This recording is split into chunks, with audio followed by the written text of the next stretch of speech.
What's up, folks? Sean the Average Angler back at you with another one. And we're going to kind of continue to roll off of what we started yesterday.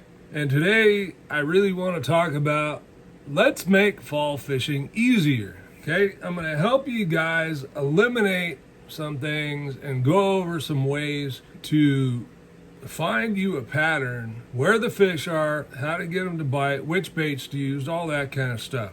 If you're new to the channel, you like this kind of content, hit that subscribe button down there. I really appreciate you taking the time to watch the video. Hopefully you learned something today.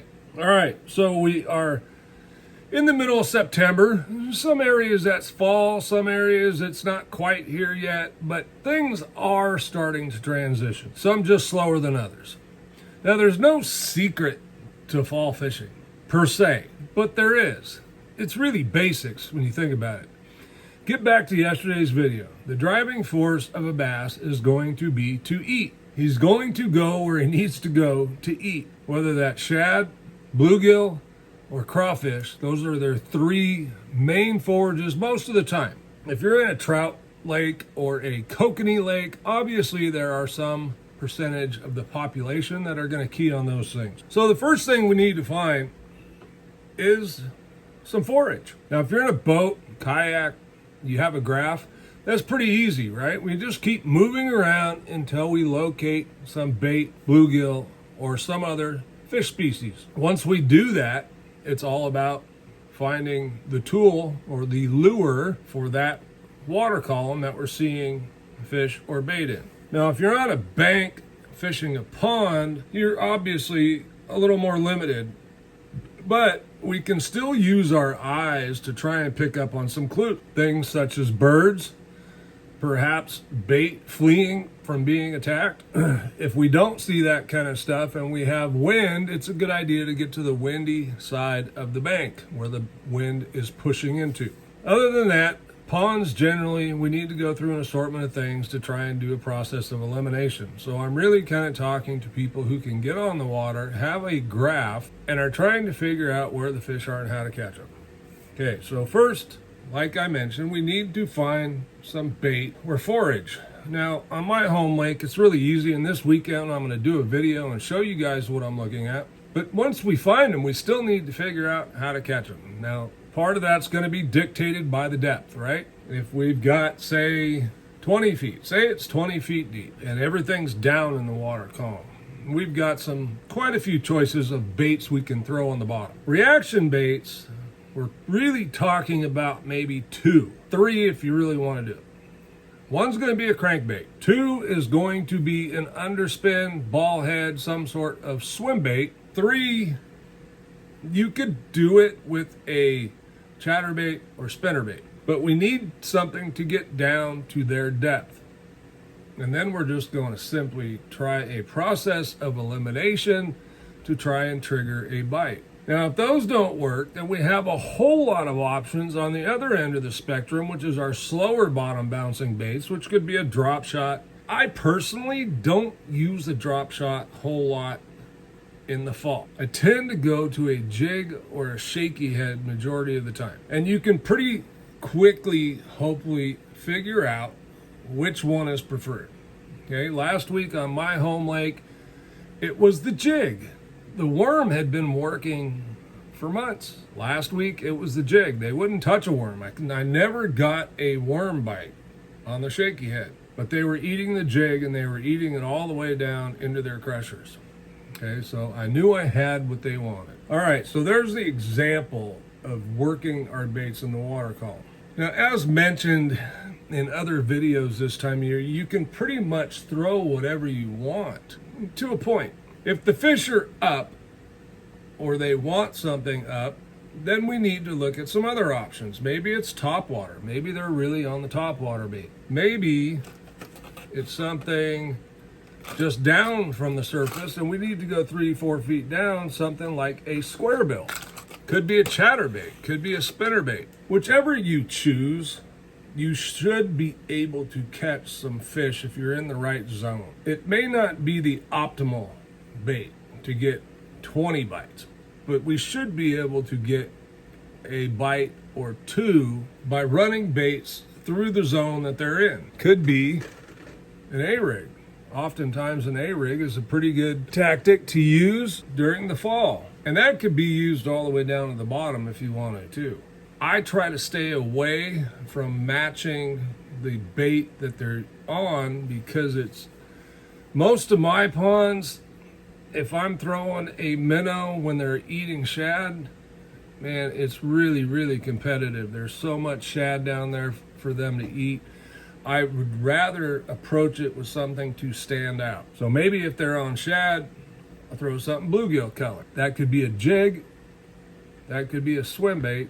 As a general rule of thumb, I'm going to use something bigger and something smaller. So opposite ends of the spectrum, right? In most cases, this little square bill would probably be smaller.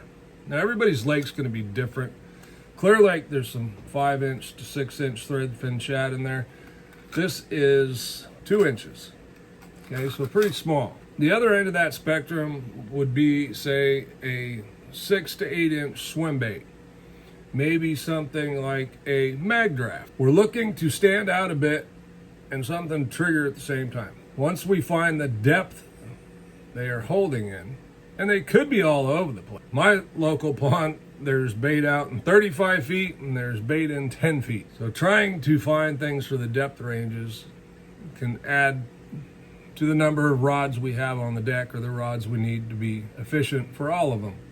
Or we can run those depths that we figured something out. Just depends on how much of that you have. We have tons of baits. We have crankbaits to cover the water column from as deep as 40 plus feet with that DRT police to the surface with something like the Movement 80 Wake. Okay, that's WK. It runs basically on the surface like a wake bait. And there's crankbaits to fit in all those water columns from top to bottom. Part of the reason I love crankbaits so much is they really do trigger strikes. And quite honestly, in my area, not a whole lot of people are using them. They're still very underutilized in my opinion. The chatterbait, another great bait, maybe one of the most overused baits countrywide right now. But hey, it's overused because it works. So if I'm using a chatterbait, which I do and I will, I like to impart a different type of action in it. For those of you who watch my videos on the regular, you'll know that I like to hit it a couple times like a jerk bait on occasion on the retrieve. That makes that bait jump out to the side, one side or the other, and then comes to a quick stop and then goes again. It's been proven to me to trigger strikes. A lot of times they're really big fish. So it is a good bait for me. Still situational, and it doesn't produce every day.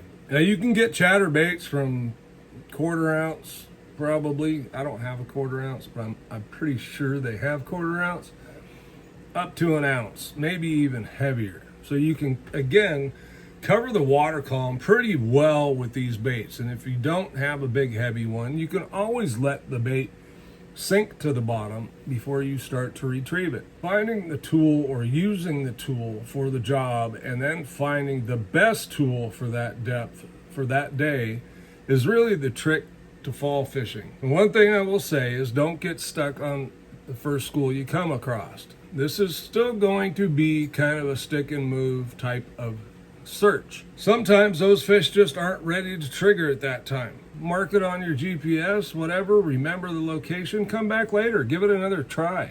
But we want to keep moving until we find some active fish. Some people call these bite windows. They can't always be predicted.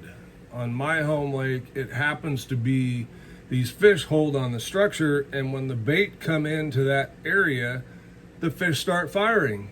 Pretty common sense, right? Sometimes I can get a bite when that's not going on, but it's a struggle. And if you get one, it's going to shut off any others in the area because they sense the struggle of the fish when you're fighting them. So I try to keep moving and find a group of fish that's in that bite window where they're ready to go. Now, the crankbait, sometimes the crankbait will trigger that bite window. If you run into one of these kinds of days where that's the situation, I would suggest having several color crankbaits tied on Or if you're using a clip where you can change out crankbaits pretty quick, that's another option too. They make one called the speed clip. Okay? I've never had a problem with it. I really don't use them a whole lot. I have plenty of rods where I can rig 3 to 5 deep diving crankbaits, shallow crankbaits, whatever it is they're on that day, and be fine. But if you don't have that luxury, you can always use the speed clip. All you do is pinch them, they open up, you switch crankbaits, boom, you're on to the next one, you can swap them out. One of the other options, if you don't have or aren't a crankbait guy, the underspin in my lakes has been a producer for many, many years. Even when it's not the optimal bait, it will get some bites. So the option here is to stick with that and keep fishing it, and throughout the day you will get your bite. If they're on that bait, you can get a whole lot of bites. If they're not and you're just getting an occasional fish, hey, you're still going to get a limit most likely. If you just stick with it, pay attention to the clues you're gathering, such as depth. Oh, they're biting every time after I hit a rock. These kinds of things will help you zero in to have a little bit more success.